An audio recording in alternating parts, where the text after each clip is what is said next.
তখন তাকে মনে হয়েছে উনি মামা। হ্যাঁ, আর এখন তাকে মনে হচ্ছে উনি কানা মামা। এখন রাষ্ট্রপতির এই ভাষণটা নিয়ে যে জটিলতা তৈরি করা হয়েছে এটা কিচ্ছু না। এটা করাই হয়েছে বিএনপিকে মূলত বিব্রত করার জন্য। তারা বোঝানোর চেষ্টা করছে বিএনপি শেখ হাসিনা নির্বাচিত রাষ্ট্রপতিকে রেখে দিয়েছে। ঠিক, আচ্ছা, কিন্তু যখন শপথ নিয়েছিল তখন উনি শেখ হাসিনা নির্বাচিত রাষ্ট্রপতি ছিল, তখন তাকে ভালো লেগেছে, তখন তাকে মনে হয়েছে উনি মামা। হ্যাঁ, আর এখন তাকে মনে হচ্ছে উনি কানা মামা। আমার একটা জিনিস ভালো লাগছে যে বিএনপি যেটা করেছে, তারা শুরুতে এসে বলেছে যে তারা সংবিধানকে খুব বেশি নাড়াচাড়া করতে চায় না, তারা সংবিধানের মর্যাদা ফেরত দিতে চায়।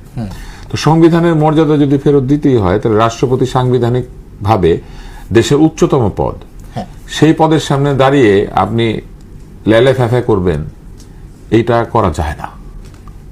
এটা কারা করলো? ওই আইন প্রণেতারা, যারা কিনা বলে আমাদের কাজ কিন্তু আইন প্রণয়ন করা। আমরা কি এইসব বিলি বন্টন করি? আমরা কি ফ্যামিলি কার্ড দিই? এসব দান খয়রাত করা এমপির কাজ না।